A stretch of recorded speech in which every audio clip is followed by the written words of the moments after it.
I'm in favor of basically liberating what I see as one of the best and most creative economies in the world, which is Britain. And if we can cut away all of the regulations, I mean, when I was young and I worked in the city, London was almost the primary center. We had the Eurobond market. We had a hugely powerful stock market. You know, we were raising money for people all over the world. Everybody wanted to be in London. Gradually, the regulatory, and again, you have to blame Tony Blair for a lot of this stuff. A lot of the regulatory legislation, it was called the Financial Services Market Act of 2000, that basically tied the city down, and it started this over-regulation, which has meant that London is now a shadow of its former self. NASDAQ has flown on the back of London's failure. You still have a much more capitalistic approach to your financial markets.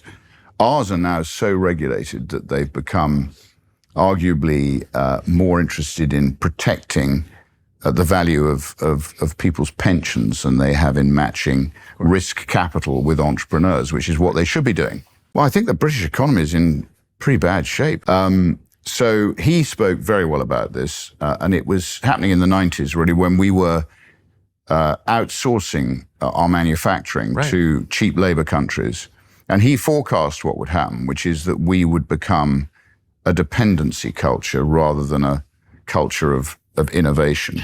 Because actually, when you've got your factories in different parts of the world, it's there that the innovation takes place. Yes. It doesn't take place in the consuming nations. So I think what's happened is we've gradually been party, or our leaders have, to closing down our economy, damaging the interests of the British people.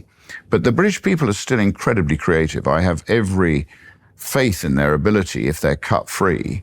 But they've got to be cut-free pretty quickly, Tucker. I mean, our view is that if we haven't done it by 29, it could be too late. But you don't have an election until 29. There's not much time. There's not much time. Well, it certainly feels that way. We're sorry to say it, but this is not a very safe country.